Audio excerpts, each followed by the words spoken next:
Hello friends, welcome back to Pretty Corner. और अगर आप चैनल पर पहली बार आए हैं तो प्लीज़ सब्सक्राइब कर दीजिएगा और बेल आइकन को भी प्रेस कर दीजिएगा। और आज हम लोग घर पर ही बहुत सरल तरीके से हनुमान जयंती की पूजा करने वाले हैं। तो सबसे पहले मैंने यहाँ पे एक चौकी बिछा ली है और उस पर लाल कपड़ा बिछा के श्री राम जी को स्थान दे दिया है। और अब ये देखिए, ये मैं यहाँ पे एक प्लेट में स्वास्तिक बना लूँगी इस तरह से रोली से।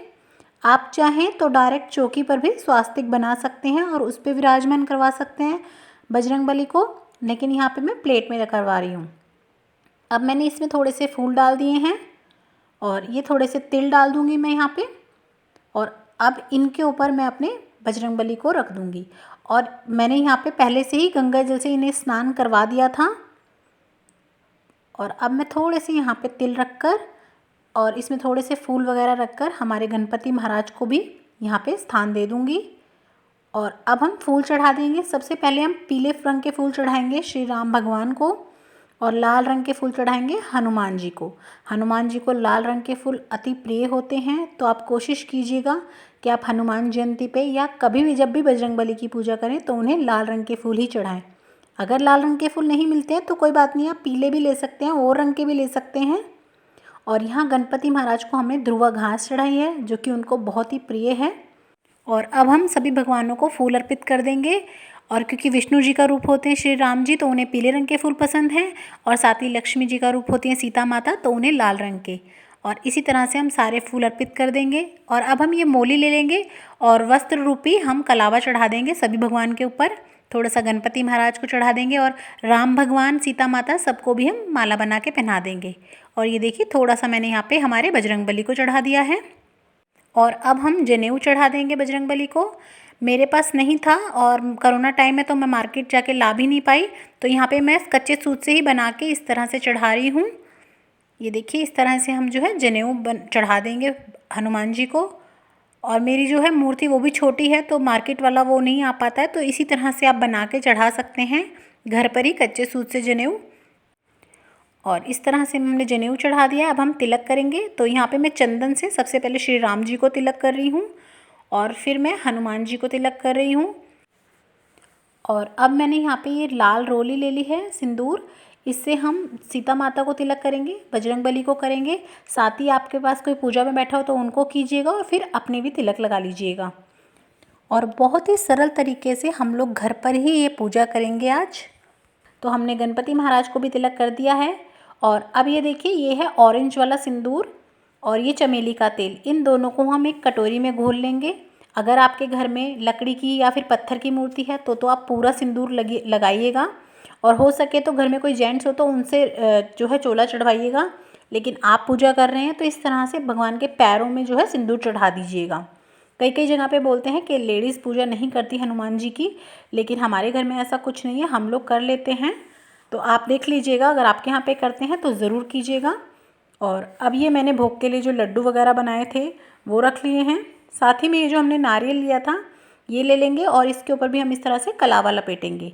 आप चाहें तो लाल रंग का 1.25 मीटर कपड़ा भी बांध सकते हैं और इसे भी हम पूजा में रख देंगे। और जो भी आपकी मनोकामना हो वो आप जब इस पर तिलक वगैरह कीजिएगा तो उस मनोकामना को अपने मन में दोहराइएगा और देखिएगा बजरंगबली आपके सारे काम सिद्ध कर देंगे।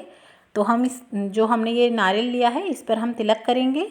साथ ही में हम इस पर थोड़े से तिल चढ़ा देंगे और फूल चढ़ा देंगे इस तरह से। आप बड़ी श्रद्धा के साथ अपने मन में विश्वास करते हुए इस तरह से पूजन करेंगे तो आपकी मनोकामना ज़रूर पूरी करेंगे बजरंगबली। और अब ये मैंने फल ले लिए हैं। आप कोई भी फल ले सकते हैं, लेकिन हो सके तो केले ज़रूर लीजिएगा क्योंकि बजरंगबली को केले बहुत पसंद हैं। तो यहाँ पे हमने ये केले रख लिए हैं। साथ में हमने यहाँ पे दीपक रख लिया है और धूप रख ली है। अगर आप देसी घी का दीपक ना जलाना चाहें तो आप तिल के तेल का भी जला सकते हैं।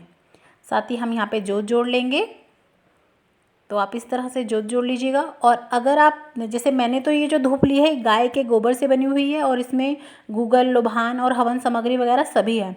लेकिन अगर आपके पास ये नहीं है तो आप छोटी सी करसी ले लीजिएगा, गोबर का उपलक छोटा सा, उसे जला के उस पर भी थोड़ी सी हवन सामग्री डाल सकते हैं और गूगल, लोबान डाल के धूनी दे सकते हैं। और इस तरह से भी आप छोटा सा हवन कर सकते हैं। बहुत अच्छा रहता है, ये भी सारी नेगेटिविटी जो है वो ख़त्म हो जाती है। तो ये देखिए मैंने जोत जोड़ ली है, धूप लगा ली है और अब इस तरह से थोड़ी सी धूप दीप दिखा देंगे भगवान जी को। और ऐसा कहा जाता है कि जब भी आप बजरंगबली की पूजा कर रहे हो तो श्री राम का नाम ज़रूर लीजिएगा और साथ ही भगवान की फ़ोटो भी आप पूजा में ज़रूर रखिएगा, नहीं तो आपकी पूजा अधूरी मानी जाती है। और अब मैंने यहाँ पे कुछ दक्षिणा चढ़ा दी है और ये देखिए सुंदरकांड है। अब आप यहीं पर बैठ के सुंदरकांड भी पढ़ सकते हैं, लेकिन अगर आप कहेंगे कि नहीं हम इतना लंबा टाइम नहीं दे सकते, सुंदरकांड नहीं पढ़ सकते, तो कोई बात नहीं, आप यहाँ पे बैठ के हनुमान चालीसा कर लीजिए। कम से कम 11 नहीं तो 7, 5 और 5 भी नहीं तो 2 बार तो हनुमान चालीसा ज़रूर करें। और उसके साथ साथ ही आप 5 आरती कर लीजिएगा, जिसमें एक बजरंगबली की, एक श्री राम की ज़रूर कीजिएगा, साथ में आप लक्ष्मी माता की, जगदीश की, इस तरह से करते हुए आप 5 आरती कर लीजिएगा।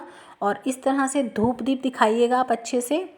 और आप यहीं पर बैठ के श्री राम की एक माला भी कर सकते हैं 108 बार नाम लेकर, क्योंकि जितना आप श्री राम का नाम लेंगे हनुमान जी की पूजा में उतने ही आपकी पूजा का फल ज़्यादा होके मिलेगा, क्योंकि हनुमान जी राम जी का नाम लेने से अति प्रसन्न होते हैं।